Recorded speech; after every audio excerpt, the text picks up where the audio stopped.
নমস্কার, ভারত টিভিতে আপনাদের স্বাগত। এই মুহূর্তে আমি রয়েছি উৎপল। শুরুতেই যে খবরের দিকে আমরা নজর রাখব, দুর্গাপুজো এবার 1,10,000 টাকা আর্থিক অনুদানের ঘোষণা করলেন মুখ্যমন্ত্রী মমতা বন্দ্যোপাধ্যায়। ভার্চুয়াল সভায় এই ঘোষণা শুনে উচ্ছ্বসিত উত্তর দিনাজপুরের পুজো উদ্যোক্তারা।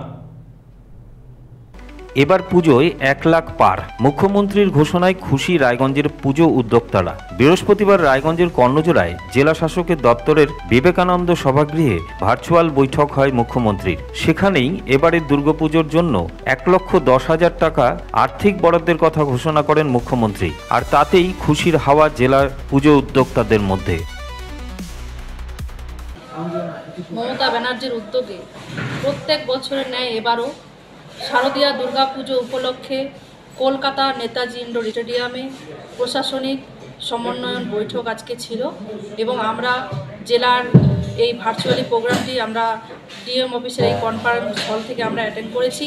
এখানে আমাদের উপস্থিত ছিলেন এডিএম জেডপি, এডিএম এলআর, আমাদের এসপি সাহেব, রায়গঞ্জ পিডি, আমাদের এডিএম জি ম্যাডাম এবং এডিএম ডি থেকে শুরু করে আমাদের রায়গঞ্জ বোর্ড অফ অ্যাডমিনিস্ট্রেটরের চেয়ারপারসন সন্দীপ বিশ্বাস এবং আমাদের রায়গঞ্জ কালিয়াগঞ্জ পৌরসভার চেয়ারম্যান থেকে শুরু করে আমাদের উত্তর দিনাজপুর জেলায় আজকে বাংলার মুখ্যমন্ত্রী মমতা ব্যানার্জি প্রত্যেকটি পুজো কমিটি প্রায় 377টি পুজো কমিটিকে 1,10,000 করে আর্থিক সহায়তা করেছেন এবং আমরা উত্তর দিনাজপুর জেলার এই প্রোগ্রামে আজকে 83 আমাদের পুজো কমিটি এখানে উপস্থিত ছিল। এখানে মহিলা পুজো কমিটির সদস্যরাও উপস্থিত ছিলেন এবং আমাদের উত্তর দিনাজপুর জেলায় ব্লকে ব্লকে সেখানে গ্রাম পঞ্চায়েতের প্রধান, উপপ্রধান, জেলা পরিষদ, আমাদের এমএলএ, মিনিস্টার থেকে শুরু করে সকলে, ডিও সাহেব থেকে শুরু করে সমস্ত সকলের উপস্থিতিতে আজকে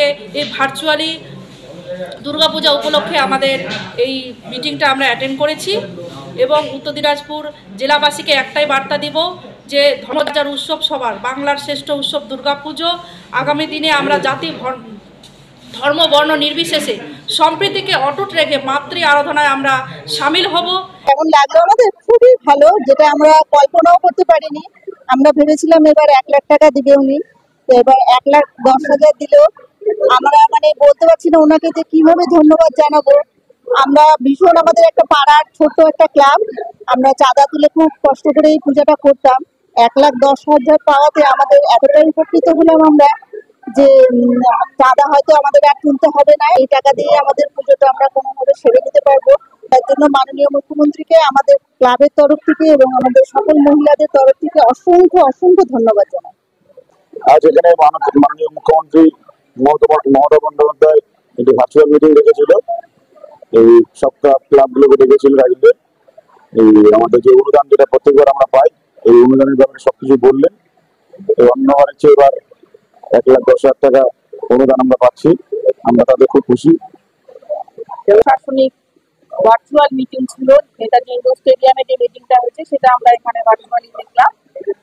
তো অন্যান্য অনেক কথাই তিনি খুব সুন্দরভাবে বলেছেন, মানুষের কাছে সেটা প্রেরণাদায়ক। নিঃসন্দেহে সবচেয়ে ভালো যেটা, সবচেয়ে সবাই যেটাকে সবচেয়ে বেশি খুশি হবে সেটা সরকারি অনুদান। আমরা এর আগেও অনুদান পেয়ে এসেছি, এইবারের অনুদানটা আরো বেশি পেলাম। আমরা গত বছর 80,000 পেয়েছিলাম, এবার উনি ঘোষণা করেছেন 1,10,000 টাকা দেবেন। ওনাকে অসংখ্য ধন্যবাদ। আমাদের মতো ছোট পুজো যা করে, আমাদের পক্ষে কিন্তু পুজো চালানোটা একটু সহজ হবে। যদিও জিনিসপত্রের দাম অনেক বেশি, তবু আমরা অনেকটাই সামাল দিতে পারবো। সেই জন্য আমরা আন্তরিকভাবে অভিনন্দন জানাচ্ছি ওনাকে। অসংখ্য ধন্যবাদ আমাদের এইভাবে সাহায্য করার জন্য। উপকৃত হব জিনিসপত্র কেনার সময়টা বোঝা যাবে।